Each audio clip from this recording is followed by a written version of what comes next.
Classique. 7h30, 9h, la matinale de Radio Classique avec Guillaume Durand.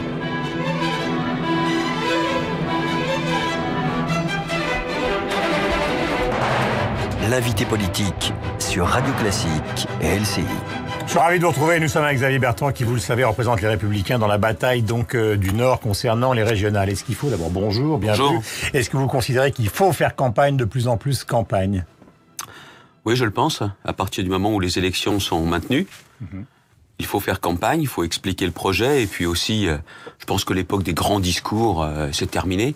Il faut aussi dialoguer avec les personnes qui sont présentes. C'est ce que j'ai fait encore hier à Compiègne, ce que je ferai dans le Pas-de-Calais tout à l'heure.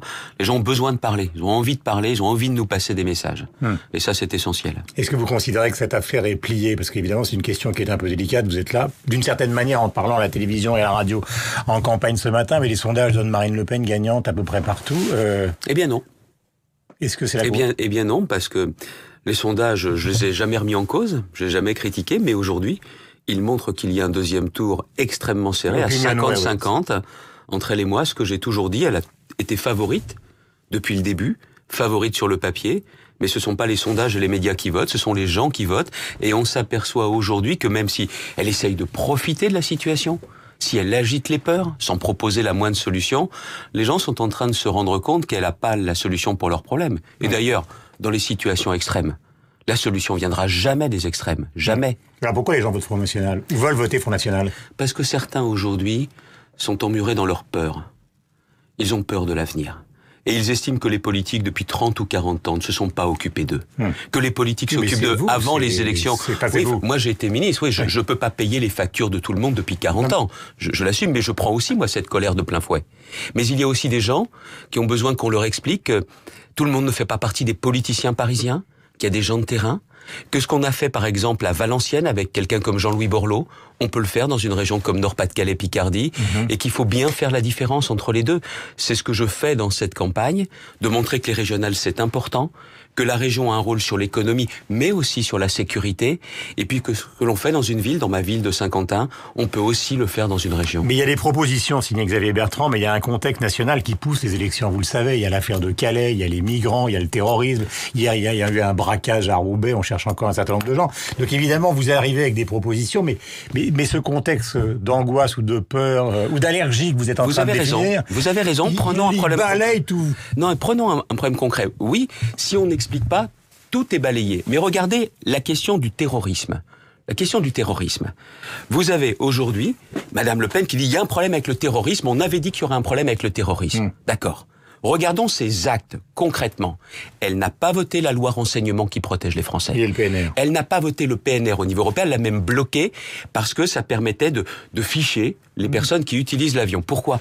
Parce que le Front National, c'est bel et bien un parti d'extrême droite qui refuse le rôle de l'État, alors même que l'État est là pour protéger. Ces vérités-là, je dois les dire. Parce qu'autrement, elle est juste à dire, il y a un problème, j'ai parlé du problème, choisissez-moi. Non, on a besoin en politique de gens sérieux qui règlent les problèmes, même si c'est pas facile. Et justement, je reprends un autre argument qui est quand même particulier dans la campagne que vous menez, c'est cette idée que finalement, tout le monde le sait, son objectif c'est 2017. Donc là aussi, on pourrait dire, au fond, elle fait campagne, mais elle ne pense qu'à une seule autre chose qui est la présidentielle. Et pourtant, même cet argument-là, il ne percute pas forcément. Mais vous savez, elle a commencé en atteignant des sommets, elle a une actualité qu'elle exploite au maximum, et pourtant aujourd'hui, dans un deuxième tour, 50-50, et il n'y a rien qui est fait. Tout le monde nous dit qu'aujourd'hui c'est joué, qu'elle est en finale de la présidentielle, qu'un jour elle gagnera. Non. Il n'y a rien qui est fait.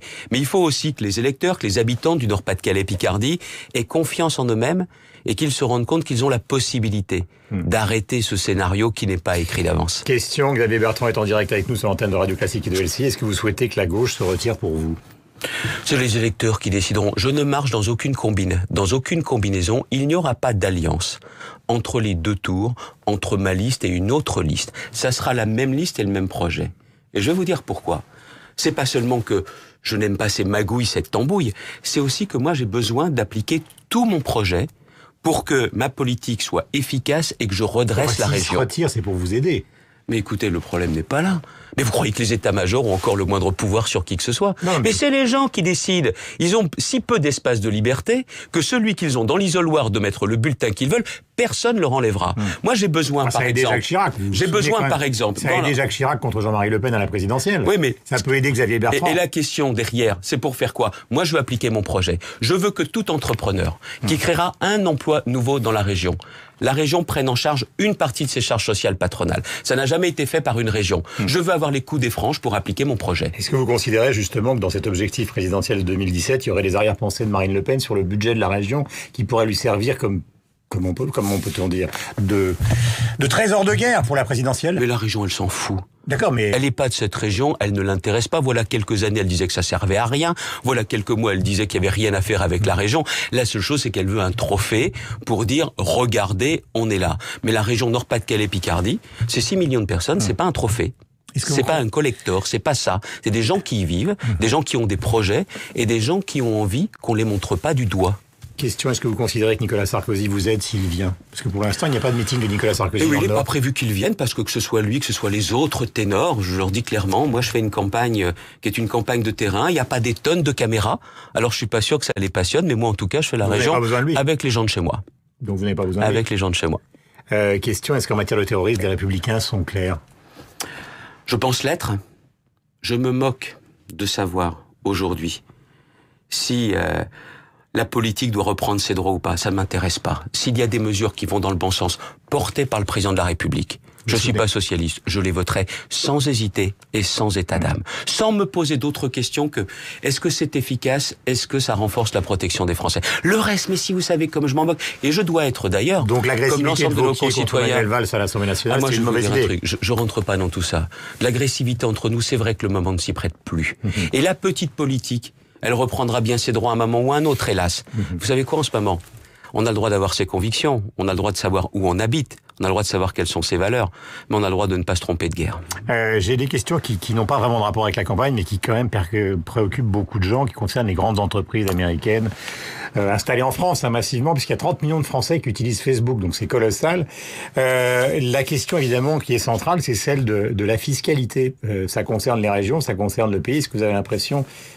vous qui connaissez ces dossiers, qu'à un moment, il va falloir taper du poing sur la table. Ah oui, mais ma priorité vis-à-vis de ces grandes entreprises, c'est pas celle-là.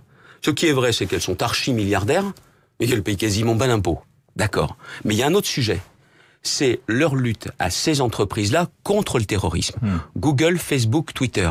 Et il serait temps qu'elles se réveillent, ces entreprises, et qu'elles arrêtent de compter leurs dollars de bénéfices et qu'elles se mettent à compter les comptes Twitter ou alors les vidéos qui sont postées qui font l'apologie du terrorisme. Le Premier ministre australien, je crois, hier, disait qu'il y a plus de comptes Twitter pour l'État islamique qu'il n'y a de soldats de l'État islamique. Et ils attendent quoi pour se réveiller? Et qu'ils arrêtent de se planquer derrière la liberté en disant qu'Internet c'est la liberté, qu'on ne peut rien faire. J'ai rencontré hier certains des dirigeants de Google France. Et ils me disent, vous savez, on fait le maximum quand la police française nous sollicite. Mais c'est pas ce que je leur demande. Je leur demande qu'ils interviennent eux-mêmes dès qu'il y a des vidéos des sites qui font l'apologie du terrorisme, qu'ils interviennent et qu'ils y mettent un terme eux-mêmes. Oui, mais Bernard Cazeneuve est allé les voir en février, il a eu raison. Mais la question que j'ai posée hier à Google, et vous avez fait quoi depuis février? Ils m'ont dit, on s'est réunis tous les 2 mois avec les services du ministère. Non mais ils se moquent du monde ou pas? Moi, ce que je leur demande par rapport à ces millions de vidéos qui existent, qu'ils n'attendent pas, parce que chacun sait ce qui est apologie du terrorisme ou pas, et qu'ils y mettent un terme. Je ne demande pas qu'il y ait une censure a priori, il faudra bien qu'il y ait un nettoyage eux-mêmes, et qu'ils n'attendent pas qu'on leur demande de nettoyer pour le faire. Je leur ai demandé quels étaient les moyens humains, les hommes et les femmes qui travaillent là-dessus, les moyens financiers. Ils n'ont pas su me donner la réponse précise. Je leur ai demandé quels étaient les moyens supplémentaires qu'ils étaient prêts à mettre là-dessus. J'ai pas eu la réponse précise. Je vais saisir le gouvernement, je vais saisir à nouveau leurs dirigeants. C'est vrai pour Facebook, dont le dirigeant m'a indiqué qu'il était prêt à s'engager davantage. Laurent Soli m'a dit qu'il s'engagerait davantage. Et pour Twitter, je fais la même dernière. Et qu'ils se réveillent. Parce qu'aujourd'hui, beaucoup de jeunes, avant même de parler de la radicalisation dans les mosquées, et les mosquées radicales, il faut les fermer. C'est ce que dit Olivier Roy, un grand entretien dans Le Monde. C'est l'imam Google qui, pour eux, bien souvent, est la référence. C'est sur les sites qu'ils se radicalisent. On le sait. Alors arrêtons de jouer les hypocrites. Il est temps que ces multinationales clairement, arrête de faire le service minimum. J'ai une dernière question à caractère religieux et culturel, mais je voudrais quand même passer par la guerre, parce que vous avez réclamé donc le retour d'un service national et l'envoi de l'armée là-bas. Vous savez que tout le monde dit c'est impossible. Alors, je vous posais franchement la question, est-ce que c'est pas un peu délirant de vouloir envoyer un contingent à pied contre Daesh, puisque justement... Un contingent de soldats, de quelle nationalité? Ça dépend évidemment de qui il y a. Voilà.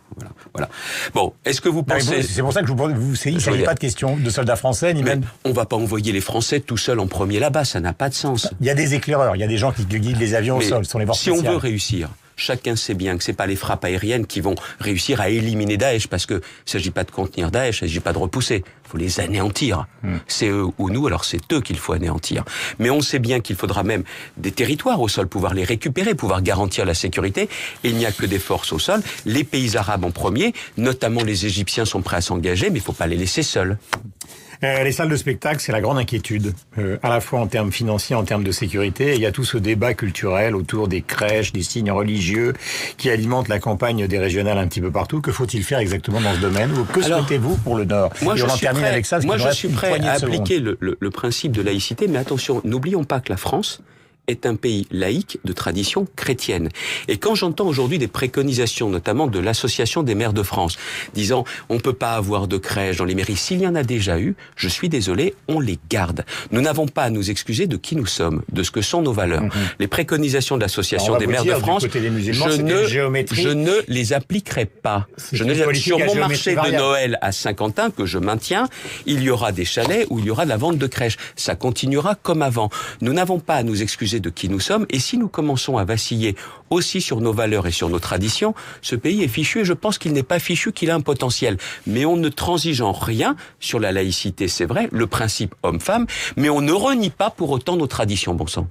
Merci Xavier Bertrand d'être venu en direct ce matin. Je rappelle que vous êtes le candidat des Républicains, donc dans la région Nord, Pas-de-Calais. Bonne journée à vous, bonne campagne. Il est important que la vie démocratique continue dans ce beau pays qu'est la France. Évidemment, on va retrouver nos amis de LCI, évidemment en direct Radio Classique avec Sophie Poli. Donc bonne journée. Merci.